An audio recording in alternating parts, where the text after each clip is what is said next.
we have to talk about hustle because now it's become a thing with the Juan Soto not hustling for the Mets that now the Mets have had to figure out after reports the last couple of days have surfaced about the level of Juan Soto's happiness and the level of his hustle. So tonight the Mets lose 2-0 again, dead from the neck up. The Mets can't hit, right? We stink. We're terrible. But firing anybody yet? No, because we're 10 games over 500 instead of 10 games under 500. So things are not that. It's just 14 runs in 8 games. No one's hitting. Like if 3 guys were hitting, it'd be fine. But 8 guys aren't hitting. So what are you going to do?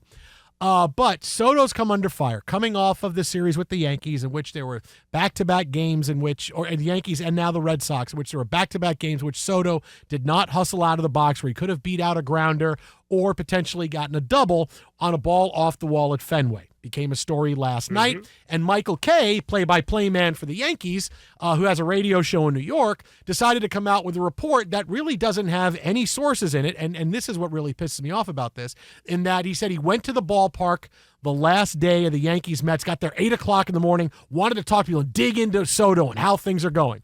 And he found out that he says Soto is not happy. He wanted to be a Yankee, but the reason he's a Met is because his family liked the Mets more, and that's why he signed, to make his family happy.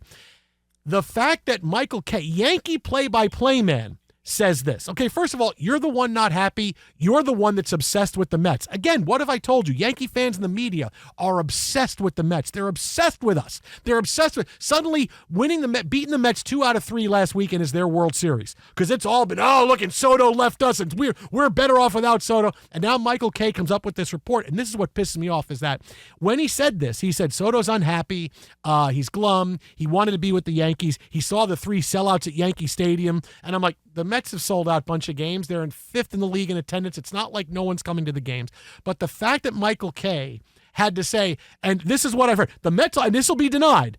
And then he said it 3 times. He had all of his points made. He said, this will be denied, but this will be denied. I'm like, dude, that's so irresponsible. I can't even tell you, because he's coming on the air as a note of authority. Like, I'm an insider. I talk to people, and this is what I'm getting. I'm the play-by-play man of the Yankees.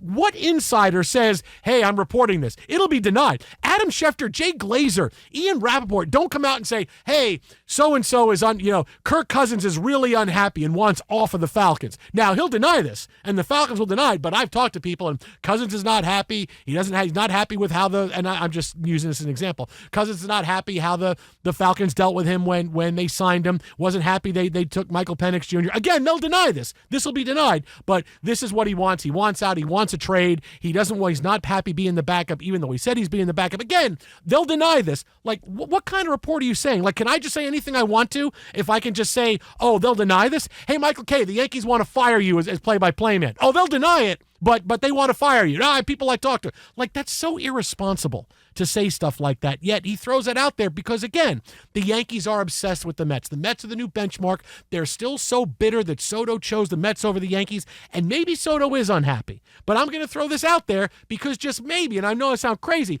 but maybe he's unhappy because he ain't hitting. And he's not doing interviews on Sunday Night Baseball because I'm not hitting, I'm not playing well, and I really want to find my way out of this funk. I'm not happy because I'm not hitting. And any player that is a star player is not happy when they're not hitting. You can be happy for a team's success, but when you're not hitting, you're upset. And Soto probably is upset because he's not hitting. But to say you're miserable, it's been 2 months, you've been given everything by the Mets. Your team's in first place or close to first place. You've been in first place up until the last couple of days. I don't see how you can suddenly be miserable in that situation. Like, if the Mets were the Rockies and they were 8-39 and it was he's not fitting in and not knowing, then I understand, okay, maybe I made a bad mistake, but things have gone pretty well. And now here's this report about, and no hustling, and he's not hustling on plays, and now Carlos Mendoza had to talk to him about it. I mean, I'm throwing it out there. Maybe he's frustrated because he's not hitting. Because Carlos Mendoza says potentially the not hustling was about his frustration. And really, there's no excuse for it. But of course, you're going to deal with kid gloves on this because it's something that, hey, we don't want to turn it into a big thing. He's got a 15-year contract with us, but something needs to be said. So Here's the story, and it's really hot right now, but it's been the Yankees and the Yankees media has been really irresponsible with it. I don't doubt that he's not happy, but likely he's not happy because he's not contributing. I think the hustle thing has been something that's happened in the past, but now there's more scrutiny on it. All that to say, I think in a month or in 6 weeks, we're going to say, remember when that story was out there that Soto was unhappy and wanted to be a Yankee? Remember that? That seems like it was 3 years ago. Just like the Ippei Shohei story that, wow, this is going to be a big deal. And a month after that story broke, we never talked about it. Like, Soto's going to hit. Everything's going to be fine. It's a big story right now, and I get why they had to talk to him about hustling because you can't not hustle in New York. That's not going to work. I understand it. But, wow, this really seems like here's the Yankees here's Yankees media, Yankee fans trying to we're obsessed. We're throwing this out there. And when this is something that's going to be taken care of, and in a month, we're going to forget that this is a story. Well, I mean, I will say this. In a month's time, whatever's going on with Juan Soto, I'm still going to have more questions on Ippei and Shohei than I ever will about this. I mean, ever. But when we look at that, right, Bob Klapisch of NewJersey.com, longtime reporter, said also, there was a report of Mets hierarchy, quote, concerned about Soto's lack of enthusiasm for his new team. To your point, could just be very much the I'm in my head because I'm having a rough go at the plate. Thought it would be an easier transition. Here's the lineup, all of those things, right? You joke about, well, it's a lot easier when you've got Aaron Judge hitting with you and so on and so forth. But this is also where we get into the problems, right? We get some great information and stuff that gets ferreted out, and eventually we find out truths from anonymous sources. But we also have this where he may have talked to several people in the organization that are concerned of this, whether it's Klapisch or Michael Kay for that matter. The constant, they're going to deny it, well, he's in New York, so he's got to see all these folks, and they're going to come at him, and maybe they issue a public denial of it all. But as soon as you get into the, anonymous sources, I've talked to people. I mean, I walk down the street, I talk to people. Mm-hmm. I talk to a lot of people about the Dodgers every day. Mm-hmm. Yeah. Am I going to cite them on air?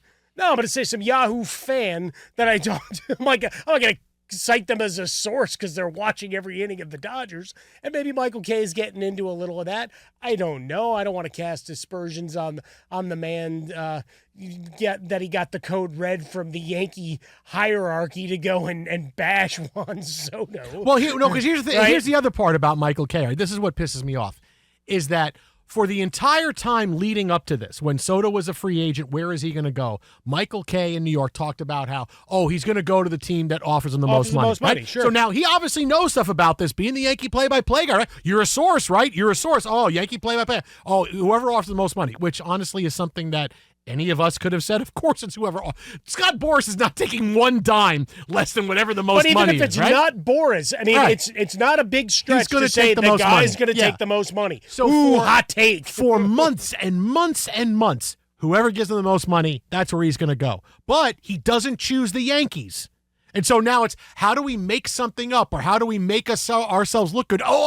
His family want him to go to the Mets. Really? So Juan Soto, who's got to be a Met for 15 years, he would have gotten everything he wanted from the Yankees, right? Sure. Everything he wanted. Would have got $720 million from the Yankees, suite, right? They would have been able to buy a suite. Would have gotten everything he wanted from the Yankees. Chose the Mets because his family said choose the Mets. Really?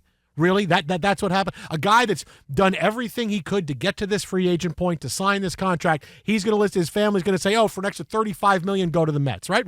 Really? But how it changed from most money, we're not the team that offered the most money, because they thought the Yankees are going to offer the most money because we're not letting Soto go to the Mets. I don't care what Steve Cohen offers. We're not letting him go. We let him go. So now, his family made him go. His family made him do it. Like, I feel like you're making up reasons now, because, again, you're obsessed with the Mets, because for the first time, a superstar player that you had on your team that was in with you said, nope, I'm not going to you. And not only that, I'm going across town to the little brother. And they can't get over it. And they just can't get over it. This is such This is so irresponsible from Mike, and really for a play-by-play guy to say, for a guy who does a radio show in New York where Mets fans listen too, right? I mean, it's a whole thing. For him to come on and give that report and say, it'll be denied, like, wow, man, you've just given carte blanche to basically everybody in the media to say whatever they want to. As long as I say at the end, it'll be denied. Don't worry about it. Don't worry about it. Harmon's not wearing pants. I mean, he'll deny it, but he's not wearing pants. But we've been doing this for years, right? I've joked openly on air for all sorts of guys who trumpet journalism. You threw that out as soon as you got behind a microphone in sports talk radio and started spouting off nonsense takes about sports you don't watch or have no care about whatsoever. What have we been watching the last couple of days about Caitlin Clark and Angel Reese? It's nonsense and who can outdo each other. And we go to all of these things in New York. I mean, there's a murderous row of guys like, I'm just going to throw this out because I don't like the player, the coach, or how this is handled. Look at all the stuff with the Caleb Williams story. I mean, it was who's got the biggest flamethrower, and when they got in front of a microphone to try to go at it. No logic, no discernment, just how can I be louder and more bombastic? And that's been the industry for a long time. It's a lot of hand-wringing. You try to have a well-reasoned thing. This is more not as loud and bombastic as it as, here's what I heard, but it'll be denied. Okay, so either you heard it and it's true, or it'll be denied. I mean, like, what do you mean? I mean, he may have heard it. Like, that's the point, though. It's like but then it's the truth, right? But then if you heard it, but that's the truth. I stand by my sources, and I stand by who I talk to. You don't say it'll. Nobody says, but they'll deny it. Nobody says that. Well, but he decided to go the extra term, saying, all right, I've talked to these folks. But did he? No, I don't know. Well, maybe I don't know if he did. But that's the thing, right? We don't know. But what he's saying is, if you go talk over by the Mets, behind closed doors, they're going to deny it. And they're going to say he's happy as can be, and he's playing Hungry Hippos with the guys and playing pool and eating Cheetos while they're sitting around watching reruns of an 80s sitcom. You know how he can afford to say this with no repercussions? How? Because it came from the high Yankee brass up top. You think? That's exactly where it came from. All right. I like the way you think. Don't look at him. Hal. Don't answer the private. As butthurt as Michael K is, those guys up top are way more butthurt. What do I need to say? Yeah. Hal.